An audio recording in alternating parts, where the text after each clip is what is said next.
Hello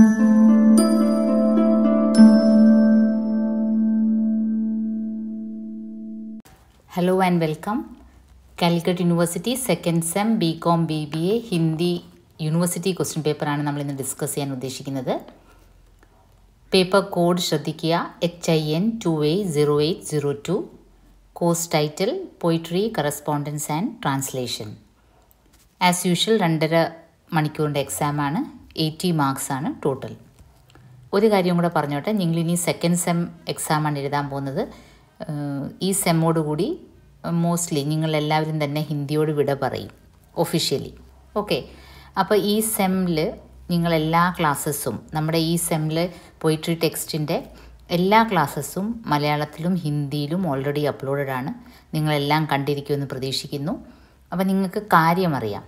ഇനി അത് എങ്ങനെ ഹിന്ദിയിൽ എഴുതണം എന്നതുള്ളൊരു വിഷയമാണ്. ഞാനിപ്പം ആക്ച്വലി ട്രാൻസ്ഫറായി ട്രിവാൻഡ്രത്തേക്ക് വന്നു, ഗവൺമെൻറ് വിമൻസ് കോളേജിലേക്ക്. അപ്പോൾ എൻ്റെ കേരള യൂണിവേഴ്സിറ്റി സിലബസ് എല്ലാം ഞാൻ ചെയ്യേണ്ടിയിരിക്കുന്നു. അവർക്ക് ക്ലാസ്സസ് പോലും ഞാൻ അപ്ലോഡ് ചെയ്തിട്ടില്ല. അപ്പോൾ അതിൻ്റെ ഒരു തിരക്കിലാണ്. അപ്പം നിങ്ങളിൽ പലരും ഇതിൻ്റെ നോട്ട്സ് പ്രൊവൈഡ് ചെയ്യുമെന്ന് പറഞ്ഞിട്ടുണ്ട്. അപ്പം ഐ എം വെരി സോറി, ഞാൻ വളരെ ടൈറ്റാണ്. ഒന്നാമത് ഇപ്പോൾ ലോക്ക്ഡൗൺ അല്ല, ക്ലാസ്സസ്സാണ്, ഓഫ്ലൈൻ ക്ലാസ്സസ്സാണ്. അപ്പോൾ കോളേജിൽ പോകുന്ന ഇതും കൂടെ ആകുമ്പോൾ രണ്ടും കൂടെ എനിക്ക് നല്ല സ്ട്രെയിനാണ്. അപ്പോൾ ഒരുപക്ഷെ നിങ്ങളുടെ നോട്ട്സ് ഞാൻ ട്രൈ ചെയ്യാം, എന്നാലും ഇത്രയും ചുരുങ്ങിയ സമയത്തിനുള്ളിൽ നോട്ട്സ് പ്രിപ്പയർ ചെയ്യുന്നത് ബുദ്ധിമുട്ടാണ്. അതുകൊണ്ട് തന്നെ ഈ ഒരു ക്വസ്റ്റ്യൻ പേപ്പർ നമ്മൾ ഡിസ്കസ് ചെയ്യുമ്പം ഒരു ക്വിക്ക് റിവിഷൻ പോലെ അങ്ങ് ചെയ്തു പോകാം. അപ്പം നിങ്ങൾക്ക് കാര്യം അറിയാം. നിങ്ങൾ ഇനിയും ചെയ്യേണ്ടത്, നിങ്ങൾ ഈ ക്വസ്റ്റ്യൻ പേപ്പർ ഡിസ്കഷൻ കാണുക, പിന്നീട് നിങ്ങൾ ഹിന്ദി വേർഷൻ മാത്രം കേൾക്കുക. നിങ്ങൾ ദയവ് ചെയ്ത് മലയാളം വേർഷൻ തന്നെ കേട്ടുകൊണ്ടിരിക്കരുത്. എന്താണ് കവിതയിൽ പറഞ്ഞിരിക്കുന്നതെന്നൊക്കെ അറിയാം. അപ്പോൾ ഇനി നിങ്ങൾ മലയാളം കേട്ട് സമയം വേസ്റ്റ് ചെയ്യേണ്ട. ഇനിയുള്ള സമയം നിങ്ങൾ ഹിന്ദി വീഡിയോസ് കണ്ടാൽ നിങ്ങൾക്ക് തീർച്ചയായും എക്സാം വളരെ മനോഹരമായിട്ട് എഴുതാൻ പറ്റും. അപ്പോൾ 2.5 മണിക്കൂർ എക്സാമാണ്. ആ 2.5 മണിക്കൂറും യൂസ് ചെയ്ത് മാക്സിമം എഴുതുക. അപ്പോൾ ഹിന്ദി ക്വസ്റ്റ്യൻ പേപ്പർ ഒരിക്കലും നിങ്ങളെ ചതിക്കില്ല. നിങ്ങൾക്ക് നല്ല മാർക്സ് ഹിന്ദിയിൽ സ്കോർ ചെയ്യാൻ പറ്റും, അത് ഉറപ്പുള്ള കാര്യമാണ്. പ്രത്യേകിച്ച് നമ്മൾ ഈ വീഡിയോസ് എല്ലാം ഇട്ടിരിക്കുന്നത് നിങ്ങളുടെ വിഷ്വൽസ് നിങ്ങളുടെ മനസ്സിൽ നിന്ന് ഒരിക്കലും മായില്ല.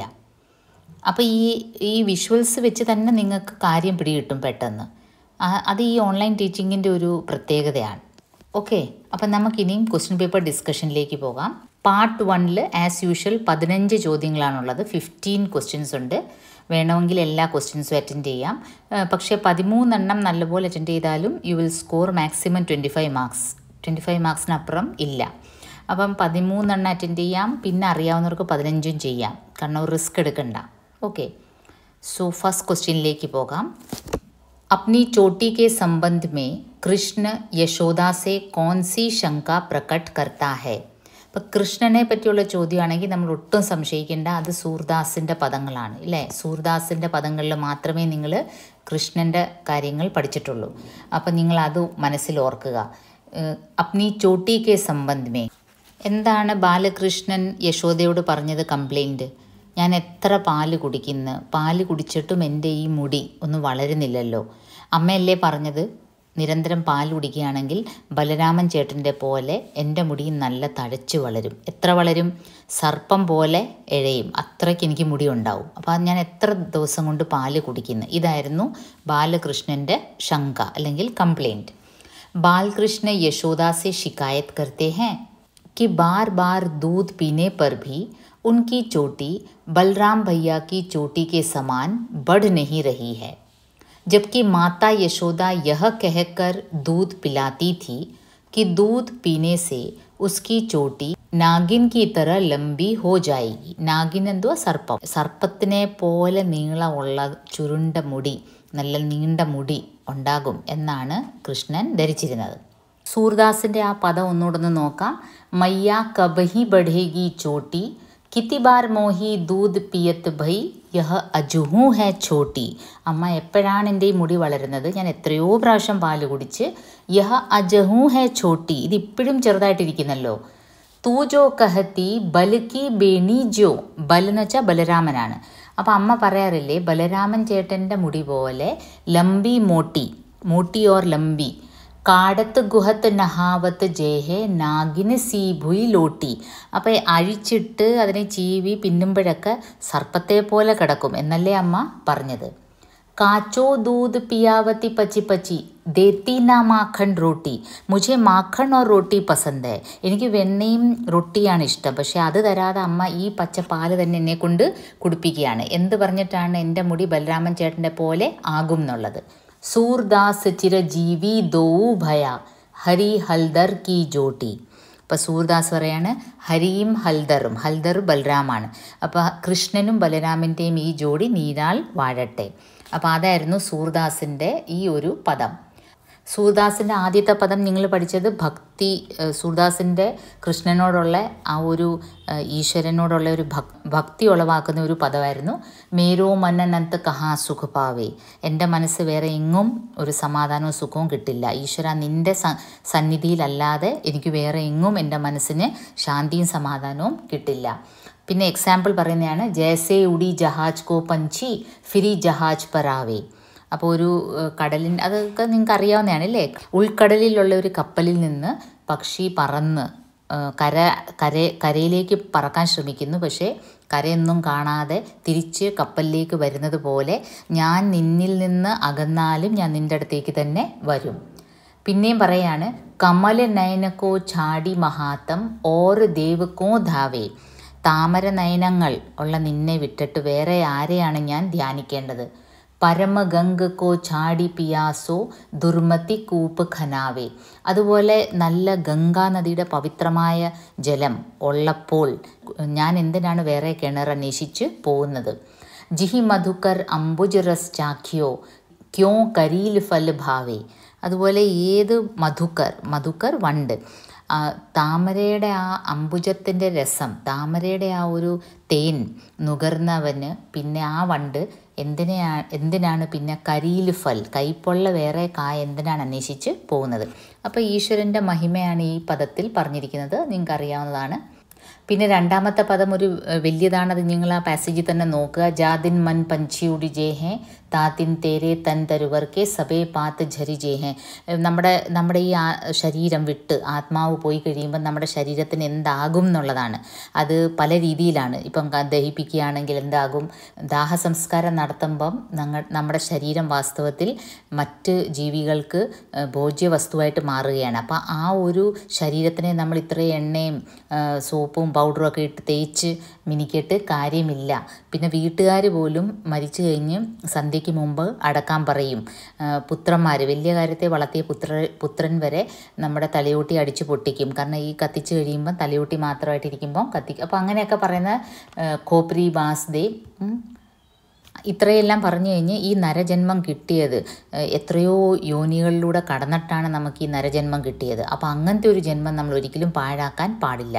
അതാണ് ഈ പറഞ്ഞു വരുന്നത് ഈ പദത്തിൽ ഈ വലിയ പദം മുഴുവനും പറഞ്ഞു വരുന്നത് നമ്മൾ ഈ ശരീരം ഇങ്ങനെ കാത്തു സൂക്ഷിക്കുന്നതിനേക്കാളും ജീവിച്ചിരിക്കുന്ന സമയത്ത് ഈശ്വരനോട് ചേർന്ന് ജീവിക്കണം അതല്ല എങ്കിൽ നമുക്ക് ഈ കിട്ടിയ ജന്മം പാഴായി പോകും എത്രയോ യോനികളിലൂടെ കടന്നാണ് ഒരു മനുഷ്യജന്മം കിട്ടുന്നത് അത് ദുർലഭമായ ഒരു കാര്യമാണ് അതാണ് ഈ 3 പദങ്ങൾ അപ്പോൾ സൂർദാസിൻ്റെ പദങ്ങൾ ഓൾമോസ്റ്റ് ഒരു ഐഡിയ ആയല്ലോ ഇനി കൺഫ്യൂസ് ആവത്തില്ലല്ലോ സദ്ഗുരു के संबंध में कबीर ने क्या विचार प्रकट किया है കബീറിൻ്റെ ആദ്യത്തെ ദോഹ സദ്ഗുരുവിനെ സംബന്ധിച്ചുള്ളതാണ് സദ്ഗുരു की महिमा अनंत अनंत किया उपकार ലോചൻ അനന്ത് ഉഘാരിയ അനന്ത ദിഖാവൻ ഹാർ സദ്ഗുരു നല്ല ഗുരുവിൻ്റെ മഹിമ അനന്തമാണ് അനന്തം എന്ന് വെച്ചാൽ ലിമിറ്റ്ലെസ് അതിന് പറഞ്ഞാലും തീരത്തില്ല അനന്ത് കിയ ഉപകാർ അതുപോലെ അനന്തമായ ഫേവറാണ് സദ്ഗുരു എനിക്ക് ചെയ്തിരിക്കുന്നത് എന്താണ് ചെയ്തിരിക്കുന്നത് ലോചൻ അനന്ത് ഉഘാരിയ എൻ്റെ കണ്ണുകളെ വാസ്തവത്തിൽ തുറന്നു തന്നു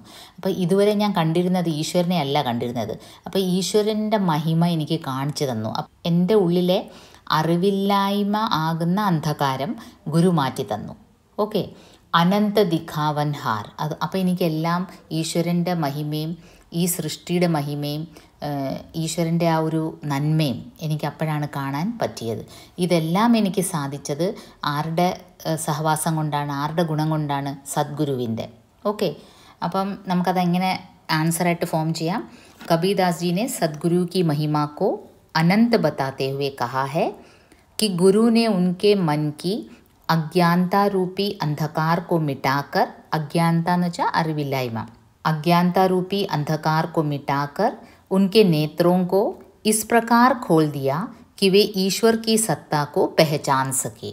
ലോച്ചൻ എന്ന് വെച്ചാൽ കണ്ണുകളാണ്. അപ്പോൾ കണ്ണുകളെ ആ രീതി വെറും കണ്ണുണ്ടായ പോരാ കാണണമെന്ന് നമ്മൾ പറയത്തില്ല. അതുപോലെ ഈശ്വരൻ്റെ മഹിമ കാണിച്ചു തന്നത് ഗുരുവാണ്.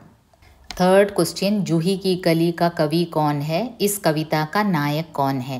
ജൂഹി കി കലിയുടെ കവി ആരാണ്? സൂര്യകാന്ത് ത്രിപാഠി നിരാല. ഫുൾ നെയിം തന്നെ എഴുതണം കേട്ടോ. നിരാല പെൻ നെയിമാണ്, അതുകൊണ്ട് പൂർണ്ണനാമം തന്നെ എഴുതണം, ഫുൾ നെയിം തന്നെ എഴുതണം. സൂര്യകാന്ത് ത്രിപാഠി നിരാല ജൂഹി കി കലിയുടെ കവിയാണ്. ഇസ് കവിതാക്ക നായക് കോൻ ഹെ? നായക് പവനാണ്. പവൻ വായു അതാണ് നായക്. അപ്പം നായിക കോൻ ഹെ? ജൂഹി കി കലി തന്നെയാണ് നായിക. ഓക്കെ, അപ്പം എന്താ ഈ ക്വസ്റ്റ്യനെ ഒരു ഇൻഡിക്കേഷനായിട്ട് എടുത്താൽ കവി കോൻ ഹെ എന്ന് ചോദിച്ചിട്ടുണ്ട്. അപ്പോൾ ഈ ഇത്രയും കവിതകളുടെ പോയറ്റും അവരുടെ കവിതയും അതേതായാലും പഠിച്ചു വെക്കണം. അതിൽ നിന്ന് 2-3 ചോദ്യങ്ങൾ എന്തായാലും വരും. അപ്പം ഞാൻ ഈ ടേബിളൊന്ന് തരാം, ഇത് നിങ്ങളൊന്ന് ബൈഹാർട്ടാക്കി വെച്ചാൽ മതി. നോക്കൂ, കബീറിൻ്റെ ദോഹയുണ്ട്, സൂർദാസിൻ്റെ പദങ്ങളുണ്ട്. സൂർദാസിൻ്റെ പദങ്ങളെല്ലാം കൃഷ്ണനെ സംബന്ധിച്ചാണ്. പിന്നെ നോക്ക വിഹാർ എന്ന ആ ബോട്ടിംഗ്, ഗംഗാ നദിയിലുള്ള ബോട്ടിങ്ങിൻ്റെ ആ കവിത എഴുതിയത് പന്താണ്, സുമിത്രാനന്ദൻ പന്ത്. ജൂഹി കി കലി എന്ന കവിത എഴുതിയത് നിരാലയാണ്. നാച്ച് എന്ന കവിത എഴുതിയത് സച്ചിദാനന്ദ ഹീരാനന്ദ വാസ്യായൻ അഗ്ഗേ, അല്ലെ അഗ്ഗേ എന്ന് എഴുതിയാലും മതി. പിന്നെ മോസിയ എന്ന കവിത എഴുതിയത് അനാമിക. ബേട്ടി, പെൺകുട്ടികളെ ഭ്രൂണഹത്യ ചെയ്യുന്ന ആ ഒരു കവിത എഴുതിയത് സരിത ശർമ്മ. മുക്തി എന്ന കവിത ഒരു അധ്യാപകൻ തൻ്റെ മകനെ പഠിപ്പിക്കാനിരിക്കുമ്പോൾ ആ ഒരു കവിത എഴുതിയത് അരുൺ കമലാണ്. പ്യാസ കുവ, കിണറിനെ പറ്റിയുള്ള ആ പാരിസ്ഥിതിക പ്രശ്നം ഉയർത്തിയത് ജ്ഞാനേന്ദ്രപതിയാണ്. ഇസ്തറ എന്ന അവസാനത്തെ പോയം ഗഗൻ ഗില്ലിൻ്റെയാണ്. ഓക്കെ, ഈ ടേബിൾ നിങ്ങൾ എന്തായാലും തീർച്ചയായിട്ടും മെമ്മറൈസ് ചെയ്ത് വെക്കണം. ഇതിന് 2-3 ചോദ്യങ്ങൾ ഈ പാർട്ട് എയിൽ തീർച്ചയായിട്ടും പ്രതീക്ഷിക്കാം. 4th ക്വസ്റ്റ്യനിലേക്ക് പോവാം. ബേട്ടി കിസ്കെ ദ്വാരാ ലിഖി കവിത ഹെ? നോക്കിയേ, പോയം തന്നിട്ട് ഓദറിൻ്റെ പേര് ചോദിച്ചിരിക്കുകയാണ്. അപ്പോൾ ബേട്ടി സരിത ശർമ്മ എഴുതിയ കവിതയാണ്. യഹ കവിത കിസ് സന്ദർഭ് മേ ലിഖി ഗയി ഹെ? ഈ ഒരൊറ്റ വിഷ്വൽ കണ്ടാൽ തന്നെ നിങ്ങൾക്കറിയാം ഈ പോയിട്രിയുടെ സന്ദർഭം എന്തുവാണെന്ന്. ഭ്രൂണ ഹത്യയാണ് ഇതിൻ്റെ ഇഷ്യൂ. ഓക്കെ, സരിത ശർമാജി की कविता है बेटी, भ्रूण हत्या के विरुद्ध एक संदेश के रूप में लिखी गई है ये कविता. ओके, 5th क्वेश्चन, चांदनी रात का प्रथम प्रहर, हम चले नाव लेकर सत्वर. ये पंक्तियाँ किस कविता की हैं? ആ വീഡിയോസൊക്കെ കണ്ടിട്ടുള്ളവർക്ക് തീർച്ചയായിട്ടും ഈ നാവെന്ന് കേട്ടാൽ തന്നെ അറിയാം. വള്ളത്തിൽ പോകുന്ന കാര്യം പറയുമ്പോൾ തന്നെ ആ നോക്ക വിഹാർ എന്ന സുമിത്രാനന്ദൻ പന്തിൻ്റെ ആ കവിതയാണെന്നറിയാം. നോക്കൂ, ഇതും ആ ടേബിൾ പഠിച്ചാൽ തന്നെ കിട്ടും. പിന്നെ ഇസ്കാ കവി കോൻ ഹെ? ഇതിൻ്റെ പോയറ്റ് ആരാണ്? സുമിത്രാനന്ദൻ പന്ത്. 6th क्वेश्चन, वे बारिश में धूप की तरह आती हैं. यहाँ कौन बारिश में धूप की तरह आती हैं? അപ്പോൾ ഇതെല്ലാം ഈ 5th 6th ക്വസ്റ്റ്യൻ നോക്കിയേ, പോയിട്രിയുടെ 1-2 സെൻറ്റൻസ് തന്നിട്ട് അത് ഏത് പോയത്തിൽ നിന്നാണ് ചോദിച്ചിരിക്കുന്നത്. അപ്പം നിങ്ങൾ ആ പോയം നല്ലപോലെ വായിച്ചിരിക്കണം. ഓക്കെ, വേ ബാരിഷ് മേ ധൂപ് കി തറ ആത്തി ഹെ, അത് അനാമികയുടെ മോസിയ എന്ന കവിതയാണ്. അത് സ്റ്റാർട്ട് ചെയ്യുന്നത് തന്നെ ആ ഒരു സെൻറ്റൻസിലൂടെയാണ്.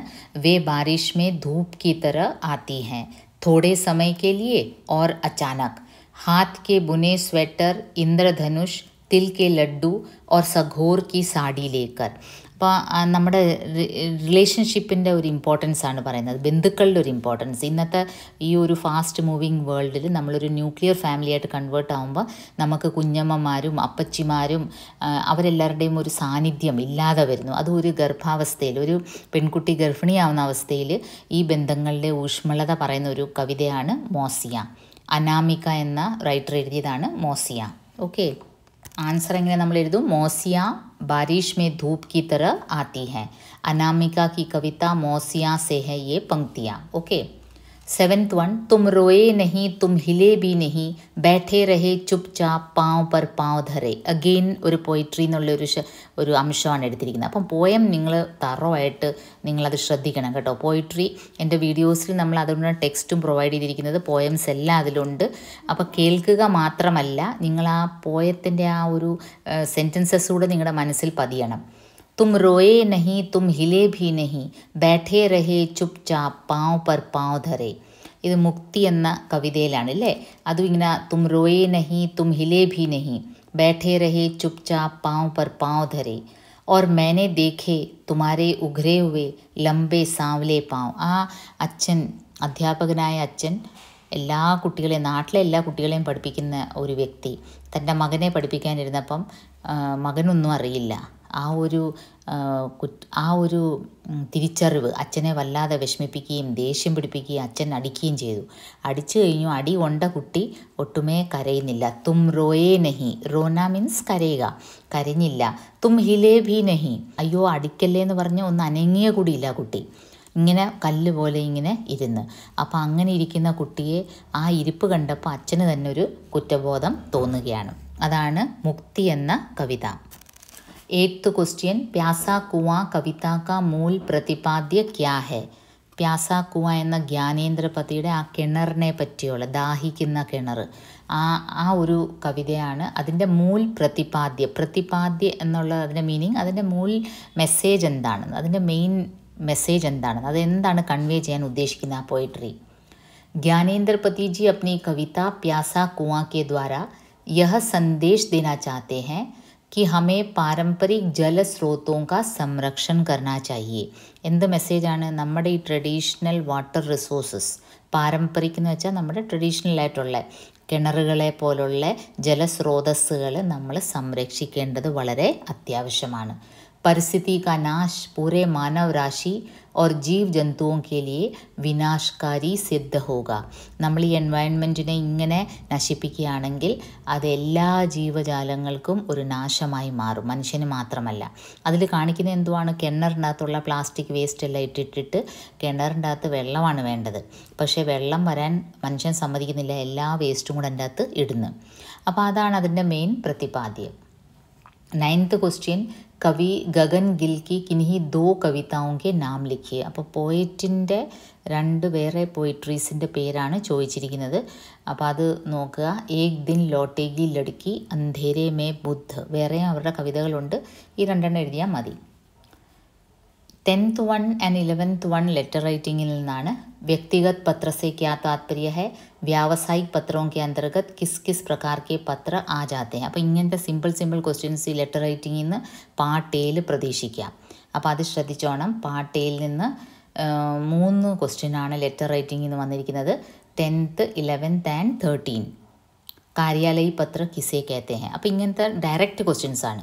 അപ്പോൾ ലെറ്റർ റൈറ്റിങ്ങിൽ നിങ്ങൾക്ക് കുറച്ച് ലെറ്റേഴ്സ് പഠിക്കാനുണ്ടല്ലോ, അതിൻ്റെ ജസ്റ്റ് അതെന്തുവാണെന്നൊന്ന് അറിഞ്ഞാൽ മതി. ഇപ്പോൾ വ്യക്തിഗത് പത്ര അല്ലെങ്കിൽ പേഴ്സണൽ ലെറ്റർ അതെന്തുവാണ്? अपने मित्रों एवं सगे संबंधियों को लिखे जाने वाले पत्र को व्यक्तिगत पत्र या निजी पत्र कहते हैं. തൻ്റെ ബന്ധുക്കൾക്കോ ഫ്രണ്ട്സിനോ ഒക്കെ എഴുതുന്ന കത്തിനെയാണ് നമ്മൾ പേഴ്സണൽ ലെറ്റർ എന്ന് പറയുന്നത്. അത്രയേ ഉള്ളൂ. ഇനി വ്യാവസായിക് പത്രം എന്താണ്? അതിനകത്ത് എന്തൊക്കെ ഡിവിഷൻസ് ആണ്? വ്യാവസായിക് एवं व्यापारिक संस्थाओं, बैंकों आदि के नाम लिखे जाने वाले सभी प्रकार के पत्र तथा नौकरी पाने के लिए लिखे जाने वाले पत्र व्यावसायिक पत्र के अंतर्गत आते हैं. അപ്പോൾ ഈ ബിസിനസ് ലെറ്റേഴ്സിൻ്റെ അകത്ത് എന്തൊക്കെയാണ് വരുന്നത്? ബിസിനസ് ഇൻസ്റ്റിറ്റ്യൂഷൻസ്, വ്യാപാരിക് സംസ്ഥാവും, ബാങ്ക്, അവർക്ക് എഴുതുന്ന കത്ത്, പിന്നെ നോക്കരി പാനെ കെ ലിയെ നമ്മൾ ആപ്ലിക്കേഷൻ ലെറ്റർ, ജോബ് ആപ്ലിക്കേഷന്, ഇതെല്ലാം വ്യാവസായിക് പത്ര के अंतर्गत आते हैं. കബീർ की वाणियों का संग्रह कौन सा है? ഇത് വളരെ ഇമ്പോർട്ടൻ്റ് ആണ്. കബീറിൻ്റെ വാണിയുടെ സംഗ്രഹം തീർച്ചയായിട്ടും പഠിച്ചിരിക്കണം. ബീജക്കാണ്.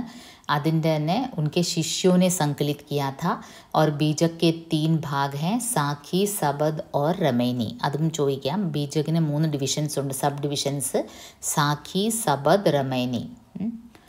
13th 1 कार्यालय पत्र किसे कहते हैं? जो पत्र सरकारी एवं अर्ध सरकारी संस्थाओं के कार्यालयों तथा अन्य कार्यालयों द्वारा भेजे जाते हैं उन्हें कार्यालयी पत्र कहते हैं. ഒഫീഷ്യൽ ലെറ്റേഴ്സ് ഇതൊക്കെയാണ് ഗവൺമെൻറ് ഓഫീസുകളിലും പിന്നെ അർദ്ധ സർക്കാരി എല്ലാ ഗവൺമെൻറ് ഇൻസ്റ്റിറ്റ്യൂഷൻസും അതുപോലെ സെമി ഗവൺമെൻറ് ഇൻസ്റ്റിറ്റ്യൂഷൻസിൻ്റെയും കത്തുകൾ, അതിനെ എല്ലാത്തിനെയും കാര്യാലയി പത്രൻ്റെ അകത്ത് വരും. ജ്ഞാപൻ, നിവിദ, പ്രപത്ര, അധിസൂചന, ഇതെല്ലാം കാര്യാലയി പത്രൻ്റെ അകത്ത് വരുന്നതാണ്. ഓക്കെ, മെമ്മോറാൻഡം, പിന്നെ സർക്കുലർ, അങ്ങനെ അതെല്ലാം. 14th 15th ക്വസ്റ്റ്യൻസ് ആകെ 2 ചോദ്യമാണ് പാരിഭാഷിക് ശബ്ദാവലിന്ന് ചോദിച്ചിരിക്കുന്നത്. അപ്പം 4 വിധം ചോദിച്ചിട്ടുണ്ട്. 4 ഹിന്ദി ടു ഇംഗ്ലീഷ് ചെയ്യണം, 4 ഇംഗ്ലീഷ് ടു ഹിന്ദി. അപ്പോൾ ഓരോന്നിനും 1/2 മാർക്ക് ചെയ്തതാണ്. അപ്പം നിങ്ങൾ ഈ 13 ക്വസ്റ്റ്യൻസ് ഏതായാലും ഷുവറായിട്ട് അറ്റൻഡ് ചെയ്യണം. പിന്നെ ഈ 14ഉം 15ഉം മാക്സിമം നിങ്ങൾക്ക് അറ്റൻഡ് ചെയ്താൽ നിങ്ങൾക്ക് 2 അറ്റൻഡ് അറിയാവുന്നതാണെങ്കിൽ പോലും 1 മാർക്ക് കിട്ടും. അര വീതം ഒന്നിന് വെച്ച്. സഹായക് ചോദിച്ചിട്ടുണ്ട്, അത് അസിസ്റ്റൻ്റാണ്. ലാഭാംശ ഡിവിഡൻഡ്, ഭത്ത അലവൻസ്, പൂഞ്ചി ക്യാപിറ്റൽ. പിന്നെ ഇംഗ്ലീഷ് ചോദിച്ചിരിക്കുന്നത് ക്യാഷ് ബുക്ക്, റൊക്കഡ് ബഹി, അമെൻമെൻറ്റ് സംശോധൻ, അഡ്മിനിസ്ട്രേറ്റർ പ്രശാസക്, അക്കൗണ്ടൻറ്റ് ലേഖാപാൽ. അപ്പോൾ ഇത് കണ്ട് നിങ്ങൾ ടെൻഷൻ ആവണ്ട. പാരിഭാഷിക് ശബ്ദാവലി പൊതുവേ ഒരുപാട് പഠിക്കാനുള്ളത് കൊണ്ട് ചിലപ്പോൾ നിങ്ങൾക്ക് മെമ്മറൈസ് ചെയ്യാൻ പാടായിരിക്കും. ബാക്കി ഈ ലെറ്റർ റൈറ്റിങ്ങിൻ്റെ ഈ സിമ്പിൾ ക്വസ്റ്റ്യൻസ് എന്തായാലും പ്രതീക്ഷിക്കാം. ഈ കൊച്ചു വ്യക്തിഗത് പത്രം എന്തുവാ, കാര്യാലയ പത്രം എന്തുവാ, അങ്ങനത്തെ അത് ഏതായാലും പഠിച്ചു വെക്കുക. പിന്നെ ബാക്കി പോയിംസും പഠിച്ചു വെക്കുമ്പോൾ നിങ്ങൾക്ക് എല്ലാം അറ്റൻഡ് ചെയ്യാൻ പറ്റും. ഇത് മെമ്മറൈസ് ചെയ്യാൻ പറ്റുന്നവർ 14ഉം 15ഉം ചെയ്യുന്നത് നല്ലതായിരിക്കും. അപ്പോൾ നമുക്കൊരു റിസ്ക് എടുക്കണ്ട. അപ്പോൾ അങ്ങനെ നിങ്ങൾക്ക് പാർട്ട് എയിൽ 25 മാർക്സ് സ്കോർ ചെയ്യാൻ പറ്റുന്ന, വളരെ സിമ്പിളായിട്ട് സ്കോർ ചെയ്യാൻ പറ്റുന്ന ഒരു പോർഷനാണ് പാർട്ട് എ. അപ്പോൾ ഇതിന് നെക്സ്റ്റ് പാർട്ടും കൂടെ ഞാൻ താമസിയാതെ അപ്ലോഡ് ചെയ്യുന്നതായിരിക്കും. ഞാൻ മാക്സിമം ക്വസ്റ്റ്യൻസ് ഞാനിതിൻ്റെ മാക്സിമം നോട്ട്സ് രൂപത്തിൽ തന്നെ ഈ ക്വസ്റ്റ്യൻസിൻ്റെ ആൻസേഴ്സ് ഇൻക്ലൂഡ് ചെയ്യാൻ ശ്രമിക്കാം. Anyway, best of luck.